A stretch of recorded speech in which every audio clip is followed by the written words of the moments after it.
The storm hit Veridian 7 like the end of the world. Dr. Adrian Cross had been tracking it for 3 days, watching atmospheric readings climb into ranges his models suggested shouldn't be possible. Electromagnetic interference, pressure differentials that could crush unshielded structures, wind speeds that would turn debris into projectiles moving faster than bullets.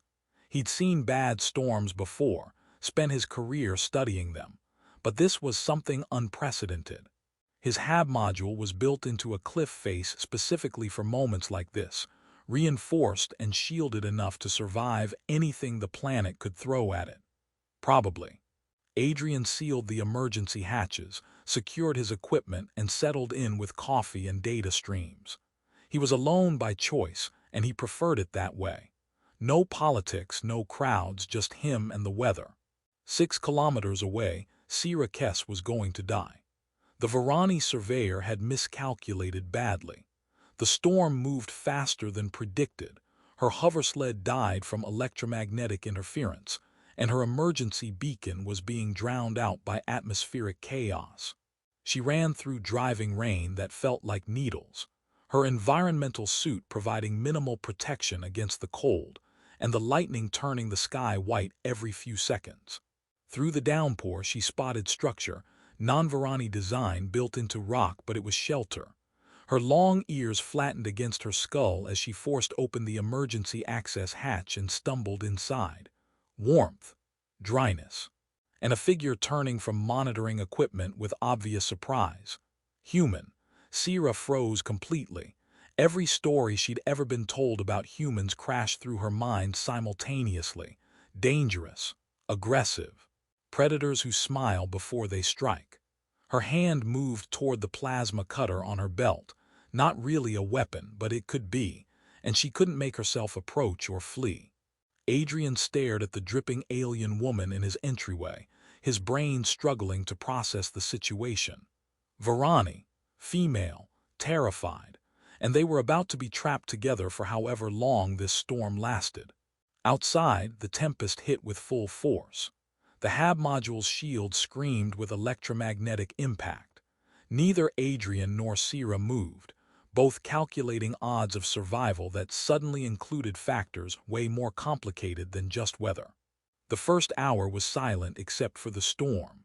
Sera pressed herself against the far wall, as much distance as the small hab-module allowed. Her luminous eyes tracked Adrian's every movement. Her hand stayed near her belt. Adrian kept his movements slow, deliberate, non-threatening. He knew enough about Verani culture to understand she was terrified, knew enough about human reputation to understand why. "You're safe here," he said in Galactic Standard, his translator converting to melodic Verani. "The storm's going to last at least 12 hours, maybe longer, no way out until it passes." Sera's long ears twitched, but she didn't respond. Adrian tried again. "I'm Adrian, meteorologist. I study storms. I'm not going to hurt you." Still nothing. Outside, something massive slammed into the shields. The lights flickered. Sera flinched, and Adrian saw her terror shift, not of him in that moment, but of the storm itself. He made a decision. Moving slowly, telegraphing every motion, he retrieved an emergency thermal blanket from storage. He didn't approach, just set it on the floor between them and backed away. "You're soaked. Hypothermia's a risk even with your suit. Blanket's there if you want it." Sera stared at the blanket like it might be a trap. But she was shaking now, adrenaline fading, cold settling in. Survival instinct finally won. She darted forward, grabbed the blanket, and retreated to her corner. Adrian returned to his monitoring station, giving her space. He pulled up storm data and felt his stomach drop. This wasn't just bad. The electromagnetic interference was climbing. The pressure differentials were impossible. Duration projections kept extending. They weren't trapped for 12 hours. They were trapped for days. He glanced at Sera, huddled in thermal blanket against the wall, and realized they were going to have to figure out how to coexist. Because spending days in terrified silence would drive them both insane long before the storm broke. Hour 4 brought an unexpected breakthrough. Adrian's ration heater malfunctioned, filling the hab-module with burning protein paste smell. He cursed creatively in human standard while trying to fix it. From her corner, Sera made a sound, almost like a laugh. Adrian looked up, surprised. Her long ears were angled in what might be amusement. "Your food smells terrible even when it's not burning," she said, her first words to him. Accented galactic standard but clear. Adrian grinned, relieved. "Yeah, human rations aren't winning awards. You have anything better?" Tentatively, they shared supplies. Sera had Verani nutrient bars that tasted like crystallized flowers. Adrian had coffee, which Sera tried once and immediately regretted. "Why do humans drink this poison?" she asked, grimacing. "Because we're stubborn and we've convinced ourselves it's necessary for survival." That earned another almost laugh. The tension cracked slightly. Adrian showed her the storm data. Sera, who had meteorological training from surveyor work, recognized the patterns, realized how dangerous this truly was, how lucky they were to be alive. They started talking, carefully at first, then with increasing honesty as the storm howled and there was nothing else to do.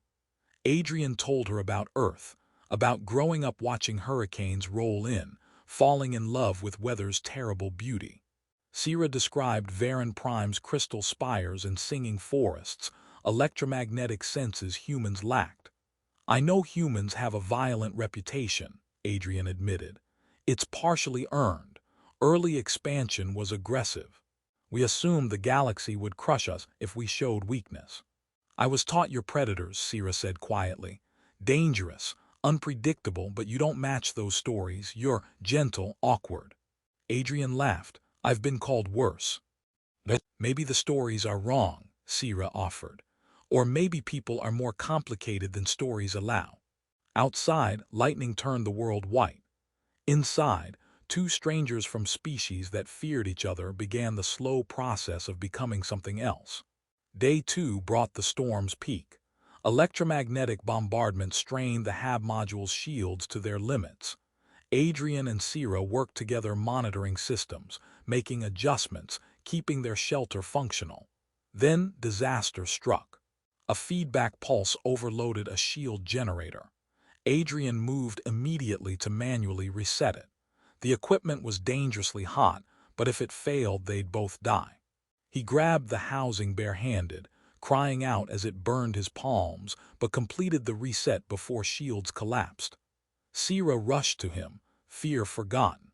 Her surveyor training included medical certification. Her long fingers worked quickly with burn gel from his med kit. "You idiot," she muttered, but gently. "Why no insulated gloves?" "Faster without them. We had maybe 10 seconds." Adrian tried to grin through pain. "Worth it if we're not dead." Sera's hands were careful, competent. Adrian realized she wasn't afraid of touching him anymore. Somewhere between shared meals and storm monitoring, they'd become colleagues, maybe even friends. That night, when the storm made sleep impossible, they traded stories. Sera told him about getting lost in crystal caves during her first survey mission.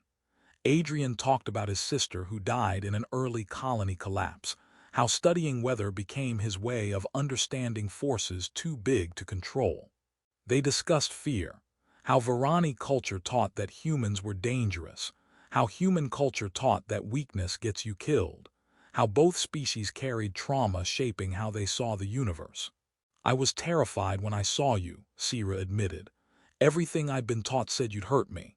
"And now?" Adrian asked, her long ears angled forward. "Trust. Now I think humans understand loneliness and kindness and sharing terrible coffee during terrible storms." Adrian laughed genuinely. Day 3, the storm began breaking. Electromagnetic interference faded. Sera's emergency beacon finally reached Verani Rescue Services. Extraction within hours, relief mixed with something complicated. The storm forced them together, forced them past propaganda and fear. Now that was ending. "What happens next?" Sera asked. "We forget this happened." Adrian shook his head. "Or we don't forget. We tell people a human and Verani survived together, helped each other, proved the stories wrong. Maybe that matters. Sera smiled, an expression translating across species. Maybe it does. When rescue arrived, they found an alien and human working side by side. The team was shocked, suspicious. But Sera spoke firmly. This human saved her life, and anyone with problems could take it up with her directly. Both faced skepticism from their respective authorities, but also curiosity from younger members wondering if old stories needed updating. 6 months later, Adrian received a message. Sera had been assigned to joint human Verani research studying extreme weather. She wanted a human meteorologist partner. Interested? She asked. I promise better food than your rations, though you'll have to tolerate my complaints about coffee. Adrian laughed alone in his hab-module and accepted immediately. Their partnership became a case study in successful cooperation, but to them,